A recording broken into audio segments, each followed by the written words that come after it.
안녕하세요. 저는 40대 중반의 평범한 주부입니다. 행복한 결혼에는 조건이 있죠. 아무리 남녀가 좋아도 가족과 가족의 만남이기도 하기에 특히 결혼을 앞둔 여자들은 시댁 어른들에 대한 두려움과 기대가 앞섭니다. 사위 사랑은 장모란 말은 있지만 며느리 사랑은 시어머니란 말은 없습니다. 그만큼 우리나라에선 딸 같은 며느리, 엄마보다 좋은 시어머니라는 건 사실 존재하지 않는다고 봅니다. 요즘 토크쇼를 보면 정말 세상이 많이 변했다는 걸 느낍니다. 시어머니와 며느리가 나와서 서로를 헐뜯고 서로의 단점을 고치라는 둥 시어머니 말이면 깨갱하는 며느리는 옛말이 된 것 같더라고요. 좋게 말하면 쿨하다 할 수 있지만 사실 시어머니에 대한 며느리들의 불만은 옛날이나 지금이나 같다는 겁니다. 표현만 안 했을 뿐이죠. 시어머니가 얼마나 싫고 무서웠으면 시자 들어가는 건 먹지도 보기도 싫다는 말이 있을까요?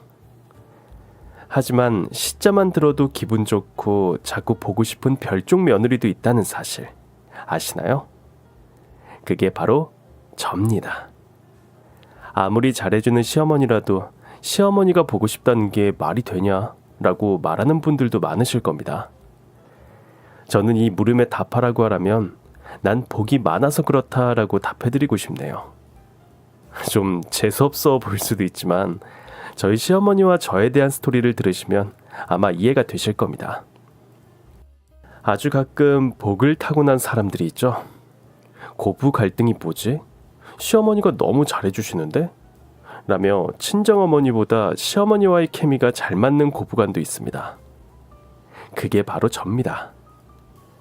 일찍 부모를 여의고 부모의 사랑이 뭔지 몰랐을 때 생판 남보다 못한 시어머니를 섬겨야 한다는 순간 저는 너무 무서웠고 어떻게 해야 할지 몰랐죠. 하지만 며느리 사랑은 시어머니라는 말이 있다는 걸 저와 시어머니는 당당히 보여줬습니다. 그리고 앞에서만 우리 며느리라고 부르는 게 아닌 정말 진심으로 저를 사랑한 시어머니. 시어머니와 며느리로 처음 만난 날 저는 그날을 잊을 수가 없습니다. 저는 부모님이 돌아가시고 4명의 동생을 돌보는 그야말로 집안의 가장이었습니다. 동생들 교육비에 생활비까지 정말 한 달 한 달이 새로 시작되는 것이 저에겐 고통이었죠. 언니, 나 수학여행 가 말어. 수학여행? 얼만데? 아니, 수학여행을 간다고 하면 어디 가는데? 언제 가는데라고 물어봐야 하는 게 순서 아니야? 지금 우리 형편에 솔직히 수학여행이 말이 되니? 나는 그 흔한 고등학교 졸업장도 없어. 그래도 너희들만큼은 고등학교는 졸업시키려고 밤낮 없이 일하는데 내가 너한테 이런 소리를 들어야 하니? 아이씨, 그럼 나도 학교 관두고 돈이나 벌래. 공부만 열심히 하라고 말할 땐 언제고 돈 이야기만 나오면 징징징. 정말 진절머리나. 너 내가 하루하루를 어떻게 사는 줄 알아? 어? 아냐고. 누나 그만해. 자꾸 둘이 싸우지 마. 큰 누나가 좀 참아. 왜 나는 항상 참아야 하는데? 왜 나만 희생해야 하냐고. 누가 참으래? 자기가 선택한 길 아니야? 우리 책임지라고 한 사람 여기 아무도 없어. 착한 언니 코스프레 그만해. 역겨워. 야! 그날 저는 첫째 동생과 머리를 뜯고 싸웠습니다. 말리는 동생들을 보며 내가 왜 이렇게 살아야 하나. 정말 부모님을 원망했습니다. 나한테 왜 이런 짐을 지우냐고 말이죠. 저도 학교도 가고 싶고 놀고 싶은 그런 20살이었습니다. 하지만 나 하나만 희생하면 동생들은 저처럼 살지 않을 것이라는 마음으로 매일매일 일만 했습니다. 하지만 제게 돌아온 건 비난뿐, 고맙다는 말조차 듣지 못했죠. 동생들의 저녁도 모른 채 하고 처음으로 가출을 했습니다. 동네 뒷산에 올라 둥글게 뜬 달에 대고 원망을 참 많이도 했었습니다. 가출을 한 날 달은 더 빛났고 저를 더 초라하게 만드는 것 같았습니다. 왜 전 이렇게 살아야 하나요? 제가 뭘 그렇게 잘못했나요? 저도 사랑받고 싶어요. 저도 사랑받을 줄 안다고요. 가출은 잠시뿐. 저는 밤늦게 돌아와 동생들 아침을 차리고 학교를 보냈습니다. 저도 다 떨어진 가방 말고 동생들처럼 학교 가방을 들고 학교를 가고 싶다는 생각이 들었습니다. 그리고 이 지옥에서 벗어날 방법이 뭐가 있을까 고민을 했습니다. 왜냐면 아무도 인정해주지 않는 저의 희생을 왜 욕까지 얻어먹으면서 참아야 하는지 이건 아니라고 생각이 들었습니다. 부모님이 돌아가시고 저는 고등학교 1학년이 되던 해 중퇴를 했습니다. 선생님의 소개로 장갑을 만드는 공장에 취직하게 됐고 3년째 존재감 없이 일만 죽어라 했습니다. 그러던 어느 날 누군가 자꾸 날 쳐다본다는 느낌이 들었습니다. 제게 주어진 일감을 남들보다 적게 주고 밥 먹고 돌아오면 따뜻한 커피 한 잔을 몰래 놓고 가는 사람. 회사에선 그 어느 누구에게도 관심도 없던 내가 그에게 관심을 갖기 시작했습니다. 그는 저보다 7살이 많은 공장 인부였고 매일매일 들어오는 일감을 배분해주는 일을 담당했습니다. 제 아픈 마음이 그에게 보였을까요? 그는 매일매일 저를 챙겨주고 일이 힘들지 않은지 늘 묻곤 했습니다. 처음엔 대면대면 하다가 이렇게 잘해주는 사람이 내 곁에도 있다는 생각에 그에게 용기를 내 데이트 신청을 했습니다. 여자가 먼저 데이트 신청을 하는 게 좀 자존심을 상했지만 제가 이야기하지 않으면 이 남자를 놓칠 수 있다는 생각에 먼저 말을 걸었죠. 저기 내일 나랑 영화 보러 갈래요? 네? 보러 가기 싫음 말고요. 아니요. 그게 아니라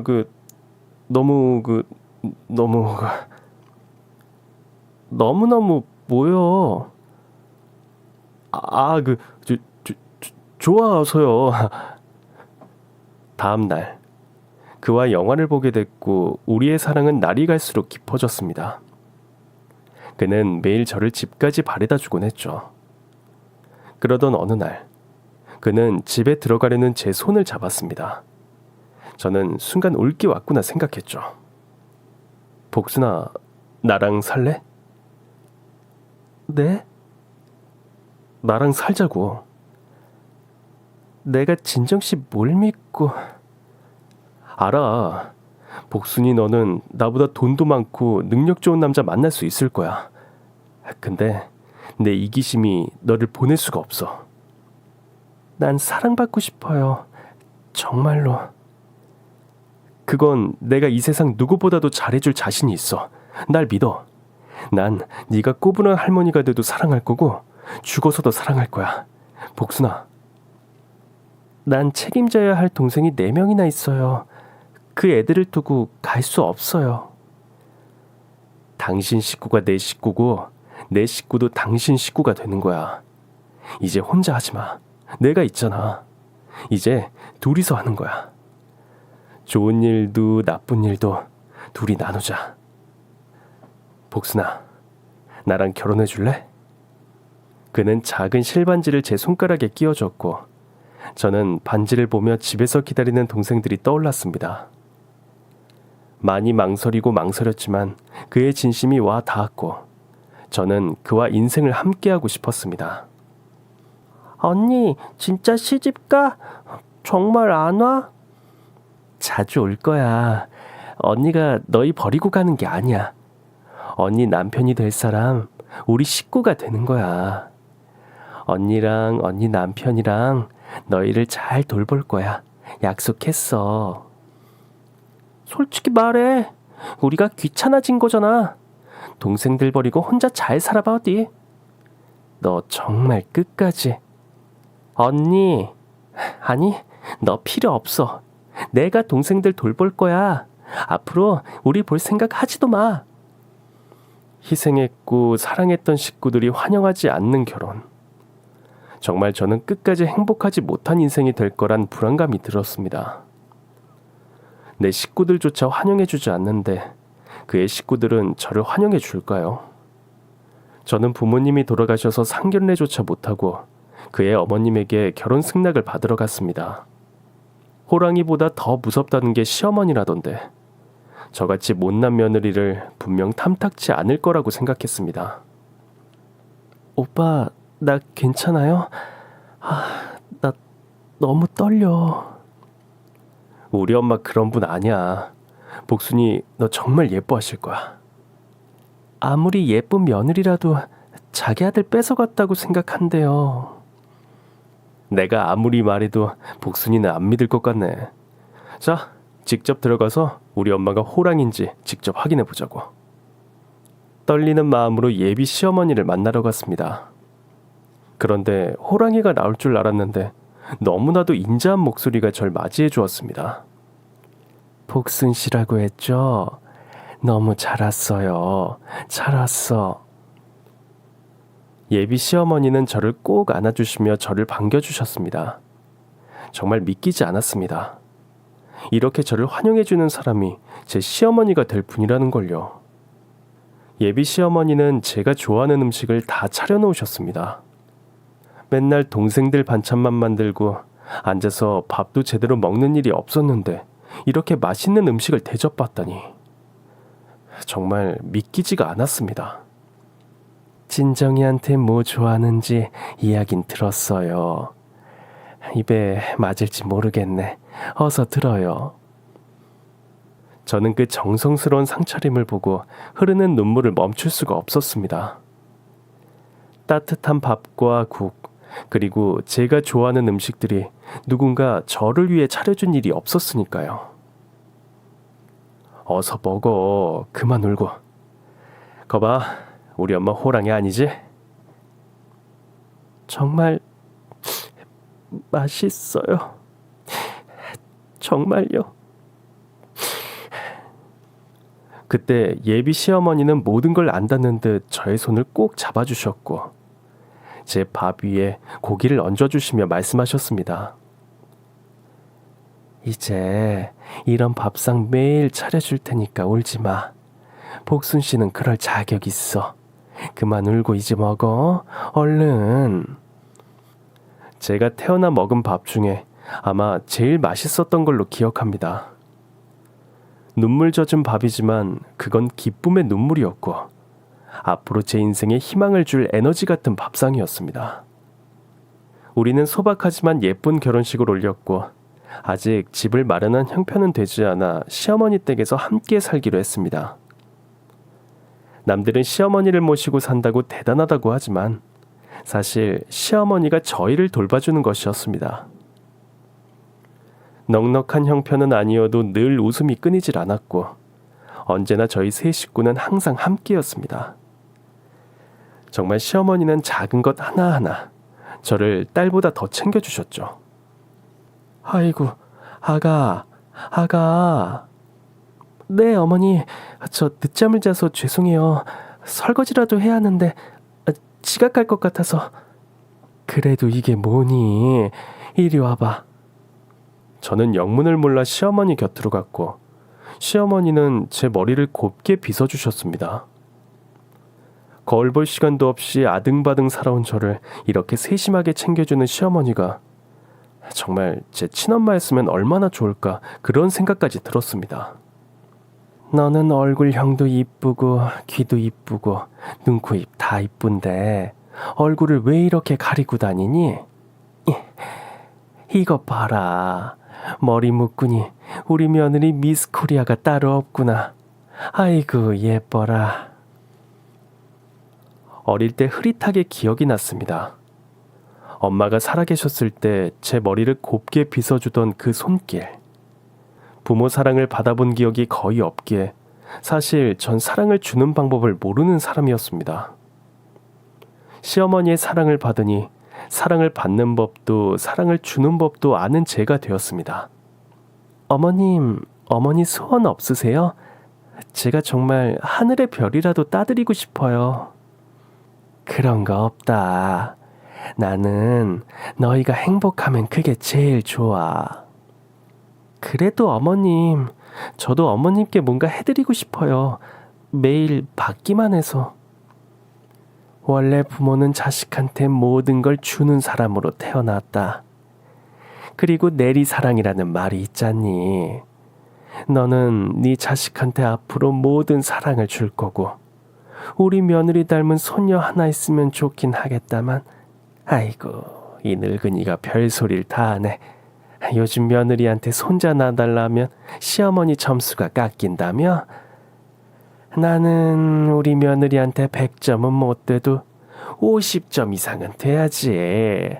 그렇지? 아니에요, 어머니. 어머님은 저한테 100점, 아니 1000점 점수로 매길 수 없을 정도로 저한테 소중한 분이에요. 어머님, 오래오래 저희랑 건강하게 사셔야 돼요. 아셨죠? 제가 시어머니를 행복하게 해드리기 위해선 정말 예쁜 손자를 안겨드리는 것이라는 생각을 했습니다. 그래서 남편과 2세에 대해 상의를 했습니다. 저기 여보, 우리 아기 가질까? 아기? 생각만 해도 좋네. 우리 복순이 닮은 아기라. 근데 아직 우리 형편이 좀 그렇잖아. 자기 동생들도 돌봐야 하고. 막내 처남 좀 더 크면 그때 가지는 게 좋지 않을까? 당신은 어떻게 매일 나를 감동시켜요? 내가 그랬잖아. 자기 동생들도 내 식구라고. 그러니 너무 부담 갖지 마라. 알았지? 그렇게 5년이 지나고 막내 동생이 고등학교를 졸업했습니다. 이제 동생들은 다 성인이 되었고 저도 아기를 가져야겠다고 생각했죠. 하지만 맘처럼 아이를 가지는 일은 쉽지 않았습니다. 너무 아기를 원한 나머지 상상 임신도 했었죠. 아마 산부인과를 거의 출근하듯 아이를 가지기 위해 저희 부부는 정말 노력했습니다. 아가, 나 좀 보자꾸나. 네, 어머님. 그렇게 조급해할 필요 없다. 네? 아기는 하늘이 점지해 주는 것이야. 자연스럽게 아이가 생기길 바라면 돼. 그러기 위해선 네 마음이 먼저 편해야 해. 그러면 아이는 너한테 올 거다. 그러니 너무 애쓰지 마라, 아가. 그래도 친정 식구들 때문에 제가 때를 놓친 게 아닌지 너무 죄송해요. 무슨 소리야. 그런 생각 절대 하지 마라. 알겠니? 정말 부모 복은 없어도 남편 복, 시어머니 복은 제가 타고났나 봅니다. 시어머니 말씀대로 저는 마음 편하게 아기를 기다렸고 드디어 아기를 갖게 되었습니다. 여보, 나 임신이래, 임신. 정말? 진짜? 우와, 나 아빠 되는 거야? 고마워. 정말 고마워. 사실 어머님께 제일 먼저 전화드렸는데 안 받으시네. 제일 먼저 소식을 전해드리고 싶은데. 어디 잠깐 외출하셨나 보지. 엄마는 만나서 말씀드리자. 여보, 뭐 먹고 싶은 거 없어? 그리고 오늘은 택시 타고 집에 가. 알겠지? 버스 타지 마. 이제 조심 또 조심해야 해. 알겠습니다. 서방님, 이따 집에서 봐요. 빨리 집으로 뛰어가 어머님께 이 기쁜 소식을 전해드리고 싶었지만 조심 또 조심해야 한다는 남편의 말에 택시를 타고 집으로 바로 갔습니다. 어머님. 그날따라 꼭 우리 집이 아닌 듯 냉기가 감도는 걸 느꼈습니다. 저는 임신을 하면 감기 몸살 같은 느낌이 든다는 의사 말에 그냥 임신의 한 증상이라고 생각했죠. 하지만 지금 생각해보면 그날 이 모든 사건의 시작을 알리는 하나의 신호인 것이었습니다. 저녁을 차리고 어머님이 오시길 기다렸습니다. 어머님은 저녁 시간이 훌쩍 넘어서야 집으로 돌아오셨습니다. 엄마, 어디 갔다 오시는 거예요? 밖에 추운데. 볼 일이 좀 있어서. 어머님, 무슨 일 있으세요? 왜 눈에 눈물이... 아니다. 나 좀 피곤하구나.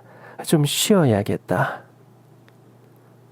저는 어머님께 임신 사실을 그날 알리지 못했고 임신의 기쁨도 잠시 눈물 고인 어머님의 모습이 제 머리에서 떠나질 않았습니다. 여보, 어머님 무슨 일 있는 거 아닐까? 아까 우신 것 같았어요. 그러게, 저런 모습은 처음인데. 내일 일어나면 어머님께 조심스럽게 물어봐요. 무슨 일 있으시면 우리가 해결해 드려야죠. 알겠어. 그날 밤 뱃속의 아이에게 부탁을 했습니다. 할머니가 무슨 일로 속상하신지, 할머니가 별일 없기를 아이에게 마음속으로 이야기했습니다. 다음날 아침, 어머님은 초췌한 모습으로 늘 그렇듯 저희의 아침밥을 차리고 계셨습니다. 어머님, 일어났니? 얼른 밥 먹어라. 엄마, 어제 무슨 일이 있었어요? 일은 무슨 일? 그냥 노인정 갔다가 너무 추워서 그런 거야. 몸살약 먹어서 이제 괜찮아. 진짜죠? 그래, 아무 일 없어.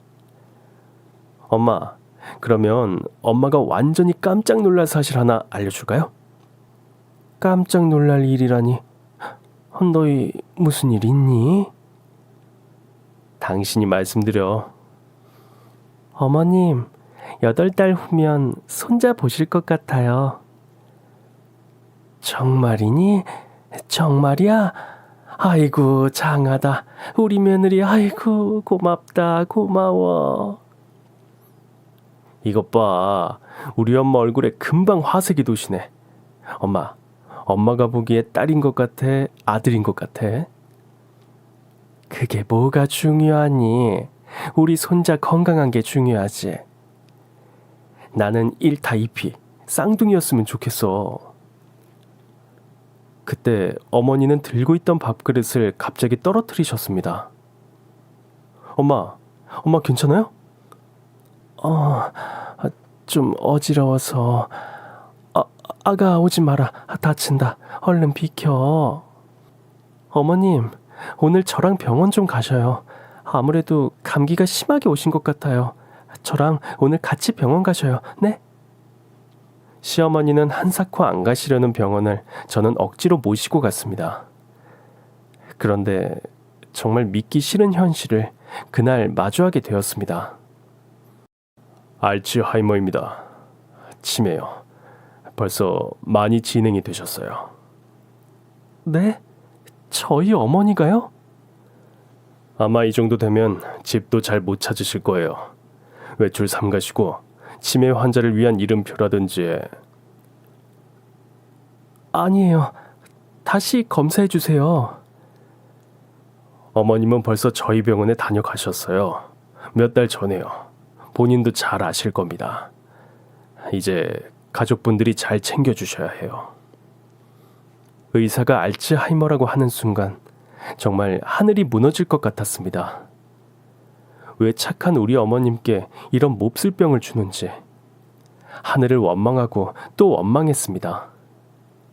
그날 어머님과 저는 아무 말 없이 택시를 타고 집으로 갔습니다. 둘이 있으면 엄마랑 딸처럼 이야기가 끊이질 않았는데 어머님은 택시 창문만 바라보고 계셨습니다. 그러다 그때 어머님이 택시기사에게 소리를 질렀습니다. 기사 양반, 백화점으로 갑시다. 어머님, 너 임신복 사야지. 배 금방 부른다. 임신복도 필요하고 젖병이랑 아기 이불. 아이고, 준비할 게 많아. 어서 백화점으로 가자. 어머님. 그날 어머님은 기억이 달아날까 무서운 듯 아기 용품이 보일 때마다 사고 또 사고. 저는 어머님을 말리느라 혼쭐이 났습니다. 겨우 어머님을 진정시킨 뒤 저희는 집으로 왔습니다. 뭐야, 나만 빼고 둘이서 데이트한 거야? 넌 출근 안 하고 왜 집에 있어? 엄마, 왜 안 하던 농담을 다 하실까? 아니, 지금 시간이 몇 시인데 출근을 안 해. 얼른 출근해라. 아참, 아침밥 먹어야지. 내가 얼른 차려주마. 남편은 어안이 벙벙해서 어머님과 저를 번갈아 보며 점점 얼굴이 굳어졌습니다. 오늘 병원에서 뭐래? 엄마 왜 저래? 여보.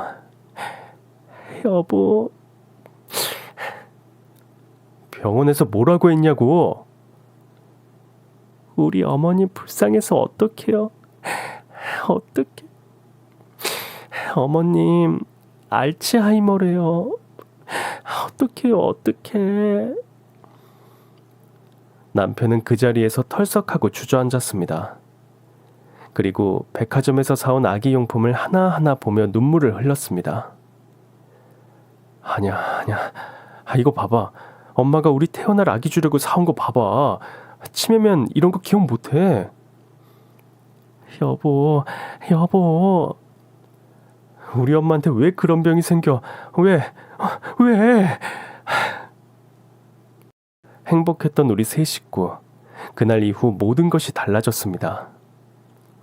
어머님의 치매 증상은 점점 더 심해졌고, 인자하고 늘 웃어주시던 어머님은 한 번씩 딴 사람이 되곤 하셨죠.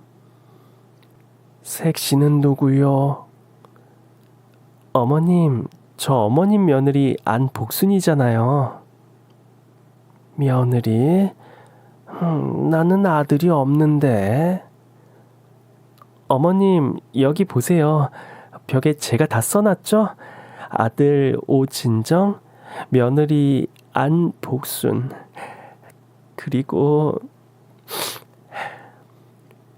아이고, 색시 왜 울어? 그리고 제가 세상에서 제일 사랑하는 시어머니, 이 점자 이자, 이 점자 어머님. 이 점자가 누군데? 어머님. 색시, 나 부탁 하나만 합시다. 내가 내 동생을 잃어버렸어. 아무리 찾아도 없어. 내 동생 좀 찾아주셔. 응? 색시. 저는 그날 어머님이 하신 말씀이 그냥 치매 증상 때문에 그러신가 보다라고 아무렇지 않게 넘겼습니다. 지금 생각해보면 그 말이 어머님께는 아무에게도 말하지 못한 상처라는 걸 모른 채 말이죠. 제 배는 점점 불러왔고, 배가 부를수록 어머님의 치매 증상은 더 악화되었습니다. 거실에서 볼일을 보시는 건 일상이 됐고, 냉장고에 있는 음식들을 다 꺼내서 허겁지겁 손으로 식사를 하셨습니다. 소리를 지르고 저 몰래 밖으로 나가서 경찰에 신고한 것만 해도 수십 번. 하지만 제일 가슴 아팠던 건 그렇게 예뻐했던 며느리를 못 알아보시는 것이었습니다. 어머님, 목욕하시니까 시원하시죠? 네. 어머님, 저 옛날에 머리 빗어주시던 거 기억나세요?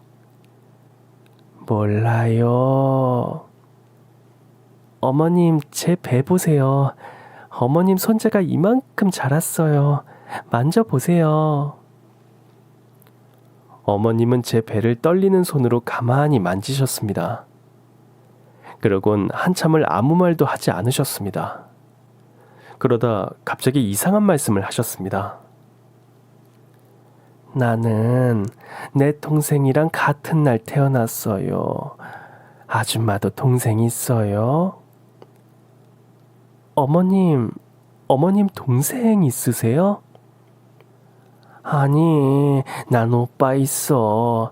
우리 오빠 오진정, 우리 오빠 언제 와? 저는 그날 어머님의 말이 뭔가 이상하다는 것을 느꼈습니다. 오늘은 엄마 별일 없었어? 생각해봤는데 당신 점점 몸도 무거워지고 엄마를 모시는 게 무리인 것 같아. 간병인 불러야겠어. 안 돼요. 어머님 낯선 사람 오시면 더 불안해하실 거예요.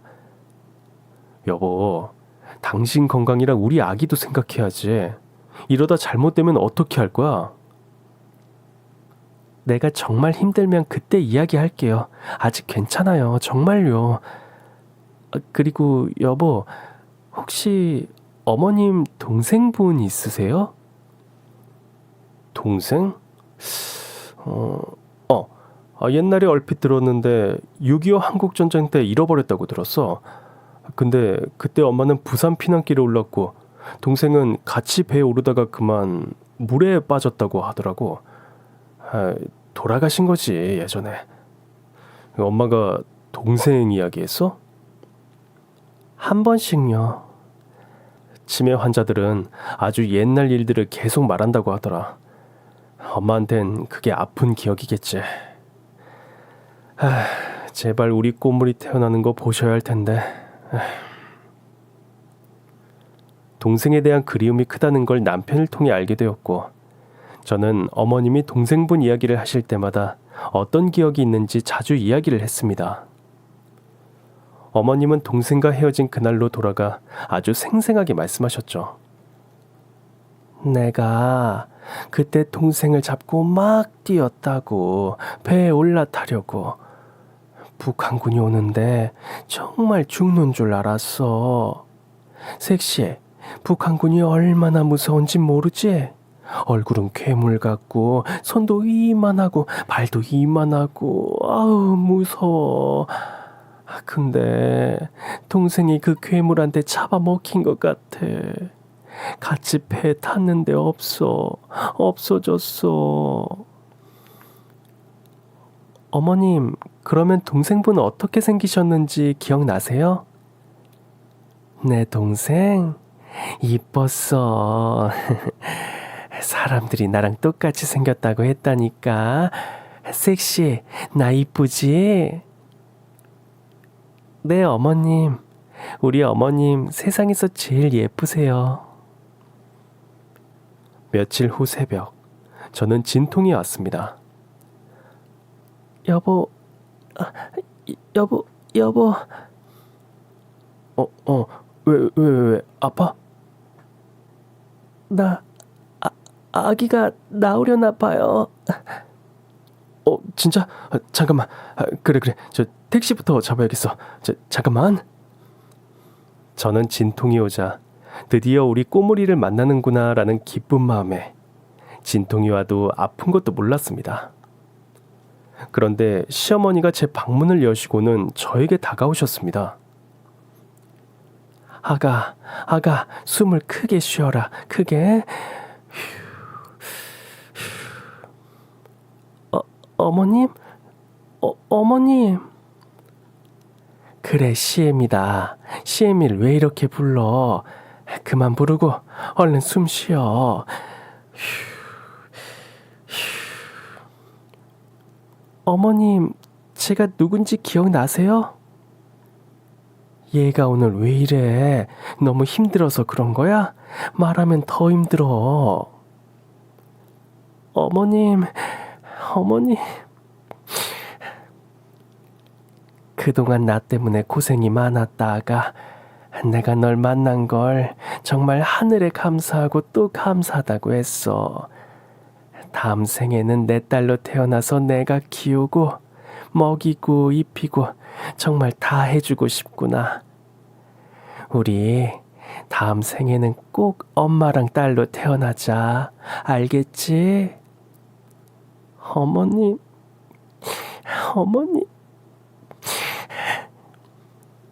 저는 10시간 진통 끝에 출산을 했고 어머님 말씀대로 예쁜 딸을 낳았습니다.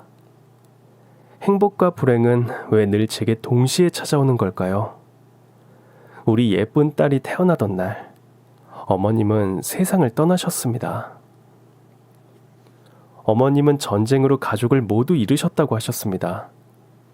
장례식장은 남편과 저밖에 없었죠. 제가 본 장례식 가운데 가장 슬픈 장례식이었습니다. 저는 남편의 만류에도 불구하고 몸도 제대로 풀지도 않고 어머님 장례식장으로 향했습니다.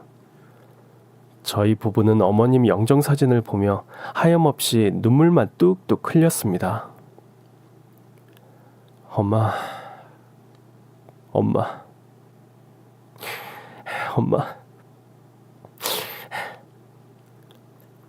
어머님, 조금만 더 저희한테 시간을 주셨으면 예쁜 손주 얼굴 보셨을 텐데. 어머님이 그러셨잖아요.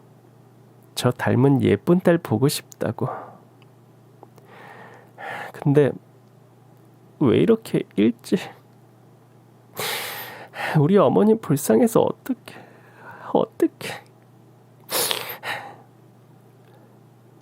고생만 하시다가 가셨는데 이제 손주도 보고 편하게 모시려고 했는데 엄마 죄송해요.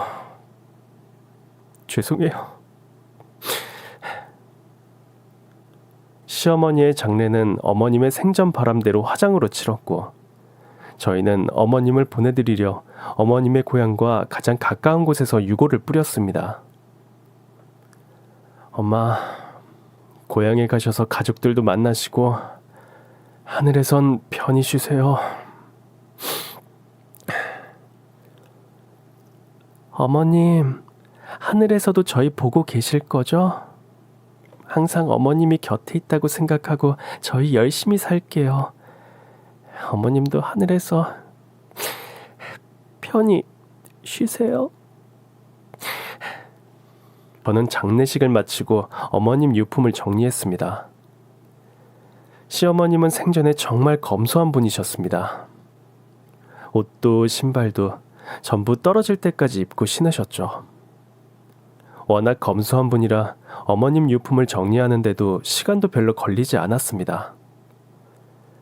유품을 정리하면서 저는 더 가슴이 아팠습니다. 어머님, 저희한테 다 주시고 왜 당신한테는 이렇게 검소하셨어요? 불쌍한 우리 어머님. 그런데 어머님 장롱 안에 작고 낡은 상자 하나가 보였습니다. 이게 뭐지? 상자를 열자 남편의 베넷 저고리와 돌사진이 있었고 아주 낡은 작은 지갑이 들어있었습니다. 저는 그 지갑을 열어봤고 거기엔 아주 낡은 흑백 사진이 들어있었죠. 그 흑백 사진 속 주인공은 바로 어머님의 10대 시절 사진이었습니다. 사진 속 활짝 웃는 어머님의 모습은 너무 예뻤습니다. 그런데 누군가와 손을 잡은 사진인 것 같았는데 사진 반쪽은 찢겨 있었죠.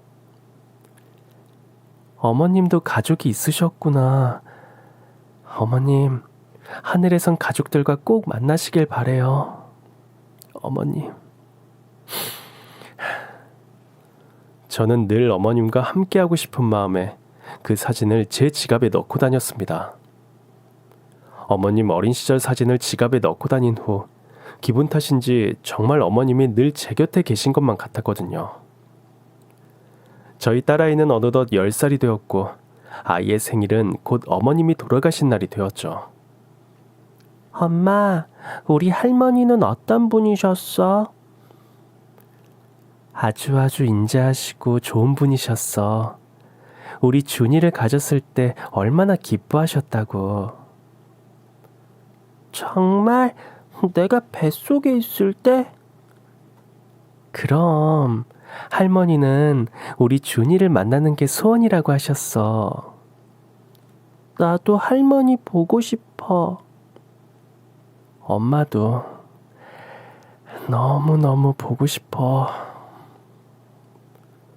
아이가 10살이 되던 날로 기억합니다. 생일상과 제사상을 동시에 차리게 되던 해였습니다. 저는 어머님 제삿날은 최고로 좋은 음식들로 정성스럽게 차려드렸죠. 그날도 여느 해처럼 시장에서 제사에 차릴 음식을 만들 장을 보러 나간 날이었습니다. 사과, 배, 감, 또 뭐지? 여튼 최고로 좋은 걸로 주세요. 아이고, 오늘 시어머니 제삿날인가 보네. 맨날 깎아달라는 우리 준이 엄마가 통 크게 쏘는 걸 보니. 네, 흠난 과일은 절대 안 돼요, 사장님. 크고 제일 좋은 거 아시죠? 네네, 좋은 놈으로 골라드리죠.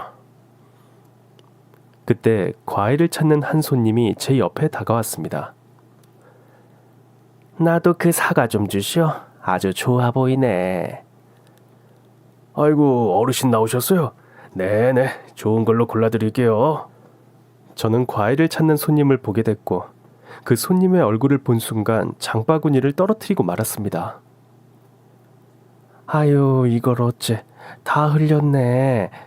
애기 엄마, 얼른 주워야지 뭐예요. 저는 순간 몸이 얼음이 되었습니다. 돌아가신 시어머니와 똑같이 생긴 분이 제 옆에 서 있었기 때문이죠. 저는 너무 믿기지 않아 눈을 비비고 또 비볐습니다. 하지만 제 옆에 계신 어르신은 저희 시어머니라고 해도 믿길 정도로 정말 똑같이 생긴 분이셨습니다. 아, 네, 죄송해요. 혹시 성이 이 씨세요? 갑자기 앞도 뒤도 없이 내 성은 왜 물어요? 얼른 장 본 거 주워 담아요. 참, 젊은 사람이 이상하네. 그 어르신은 과일을 사고 자리를 떠나셨고 저는 과일도 사지 않은 채 그분을 계속 쫓아갔습니다. 보고 또 봐도 정말 저희 시어머니와 똑같이 생기신 분이셨죠. 저는 그분을 놓칠 수 없었습니다. 제가 그렇게 사랑하던 시어머니와 너무나도 닮으셔서 말이라도 걸어보고 싶었습니다. 저기 어르신. 아이고 깜짝이야. 아유, 날 따라온 거요? 네, 어르신. 너무 죄송한데 잠시 시간 좀 내주실 수 있으세요? 무슨 일인진 모르겠지만 아유, 애기 엄마 안색이 너무 안 좋네. 어디 가서 물이라도 좀 마십시다. 따라와요. 저는 어르신을 따라 시장 안에 있는 작은 노점 카페에 갔습니다. 어르신은 따뜻한 유자차를 저에게 건네주셨죠. 일단 이것부터 좀 마셔요. 뭔진 모르겠지만 젊은 사람이 혼이 다 나갔구만. 어르신, 실례지만 올해 연세가 어떻게 되세요? 아니, 아까부터 자꾸 내 성이 뭐냐, 나이가 어떻게 되냐, 그걸 왜 물어보는 거요? 사실은 10년 전 돌아가신 저희 시어머니와 너무 닮으셨어요. 아니, 똑같이 생기셨어요. 오늘이 시어머니 제삿날이라 제사 음식 장을 보러 나왔는데 어르신을 보고 제가 너무 놀라서 그만. 그렇구먼. 내 성은 이씨고 6.25 전쟁통에 가족을 잃어버려서 그 충격인지 이름도 기억도 다 잃어버렸어요. 사실 혼자 사는 노인네라오. 그럼 연세는요? 올해 연세는 어떻게 되세요? 가만 보자. 내 나이가 올해 70하고 8이네. 늙으니 나이도 가물가물하다오. 전 너무 놀랐습니다. 어머님이 치매 증상이 심하셨을 때 생전에 똑같이 생긴 동생이 있다고 입버릇처럼 말씀하신 것이 떠올랐죠. 그리고 6.25 전쟁 때 동생을 잃어버린 사실, 성이 이 씨라는 점. 그때 하나하나 퍼즐이 맞춰졌죠. 그럼 이 사진 좀 보실래요? 저는 지갑 속에 있던 시어머니의 어린 시절 사진을 어르신께 보여드렸습니다. 누군가와 분명 같이 찍은 사진인데 사진의 반쪽이 찢겨진 그 사진을 말이죠. 사진을 보자마자 어르신은 너무 놀라셨습니다. 아니, 이 사진 왜 애기 엄마가 갖고 있는 거요? 이 사진 속 주인공이 제가 말씀드렸던 저희 시어머님이세요.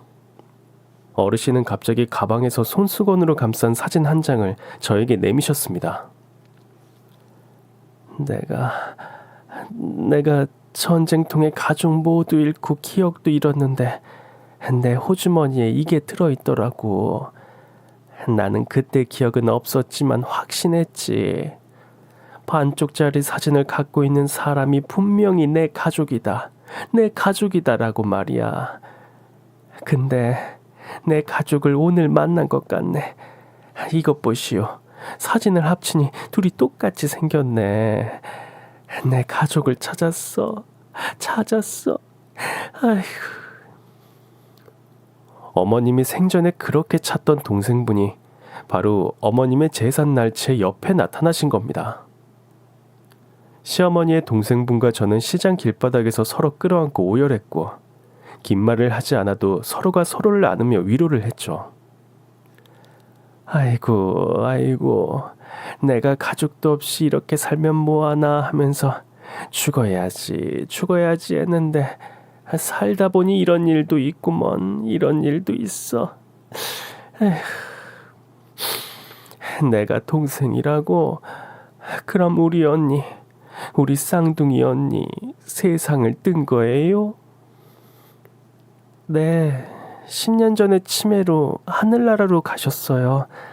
생전에 동생이 있다고, 똑같이 닮은 어머님의 동생이 있다고 기억을 잃으시면서도 그 말씀은 자주 하셨어요.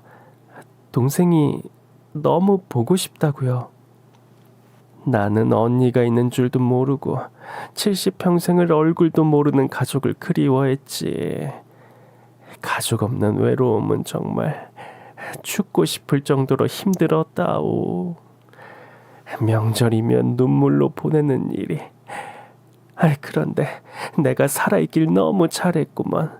우리 언니를 찾았으니 말이야. 언니.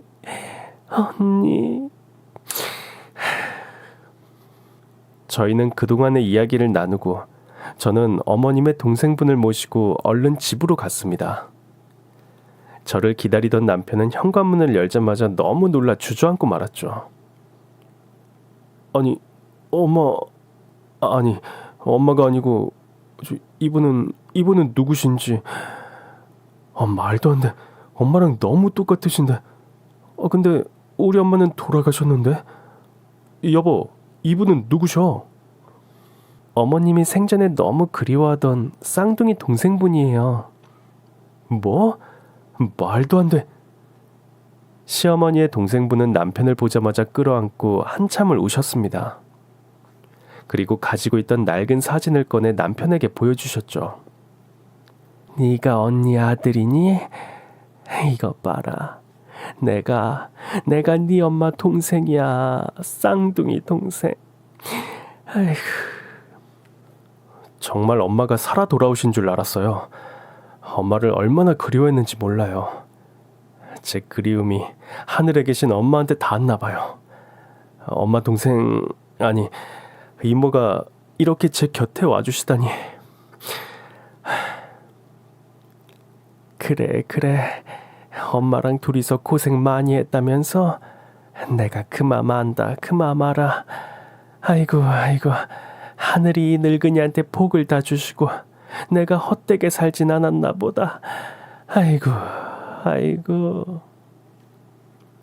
어머님이 돌아가신 지 10년이 되던 해, 매년 세 식구만 지내던 어머님 기일에 네 식구가 함께하게 되었죠. 시이모님은 어머님 영정사진을 끌어안고 밤새도록 우셨습니다. 저희 부부는 그 모습을 지켜보며 기쁨과 슬픔이 동시에 교차했고 돌아가신 어머님처럼 잘 모셔야겠다는 다짐을 했죠. 시이모님을 만난 것만으로도 저희는 너무 행복했습니다. 그런데 정말 시어머니의 사랑은 하늘에서도 끝이 없으셨습니다. 얘들아, 내가 그 힘든 전쟁통을 겪고 정말 이 악물고 열심히 살았다. 국수 장사에 떡 장사에 돈만 벌었어. 그러고 나니 이렇게 나이가 들었고 내가 죽으면 좋은데 기부해야지 생각했지.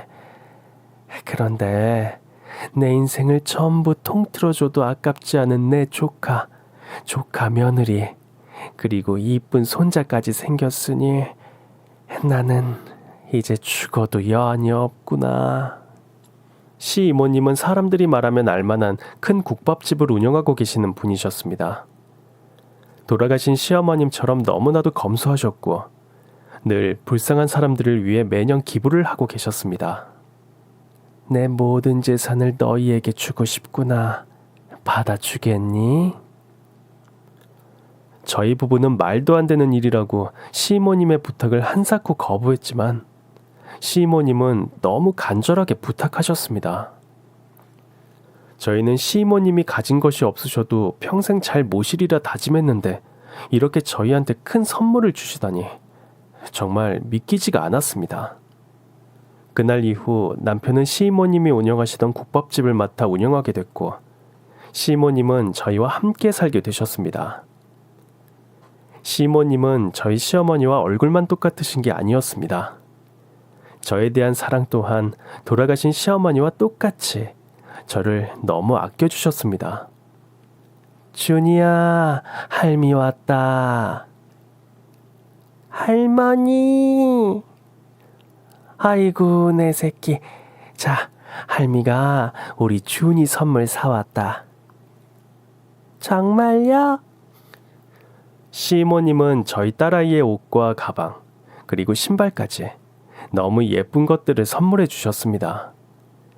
그리고 제 손을 잡으시곤 저에게 작은 상자 하나를 내미셨습니다. 준이의 미야, 우리 언니, 불쌍한 우리 언니 잘 보살펴줘서 정말 고맙다, 고마워. 내가 이 은혜를 어떻게 갚을지. 아니에요. 제가 오히려 어머님 사랑 덕분에 너무 행복했어요. 정말 차고 넘칠 만큼 사랑을 주셨어요. 저에겐 친부모님과 다름없는 분이셨어요. 자, 우리 이제 한 가족이니 나눠 끼자꾸나. 그날 시모님은 저에게 너무 예쁜 반지를 주셨습니다. 그리고 시모님도 저랑 똑같은 반지를 손에 끼시곤 저를 꼭 안아주셨습니다. 이제 나도 너도 혼자가 아니다. 나한테 가족을 선물해준 우리 언니를 생각하며 행복하게 살자꾸나. 네, 이모님. 저도 이모님 잘 모시고 더 행복한 가정을 꾸리고 싶어요. 돌아가신 시어머님이 하늘에서 기뻐하실 수 있도록요. 하늘이 내린 인연이 있다고 하던가요? 늘 불행했던 제 삶에 가족이란 울타리는 저에게 너무나도 소중한 존재란 걸 느끼며 살고 있습니다. 여러분도 곁에 있는 가족을 아껴주고 사랑해주세요. 가족이 곁에 있는 것만으로도 행복하다는 사실을 절실하게 느낄 때가 올 거예요.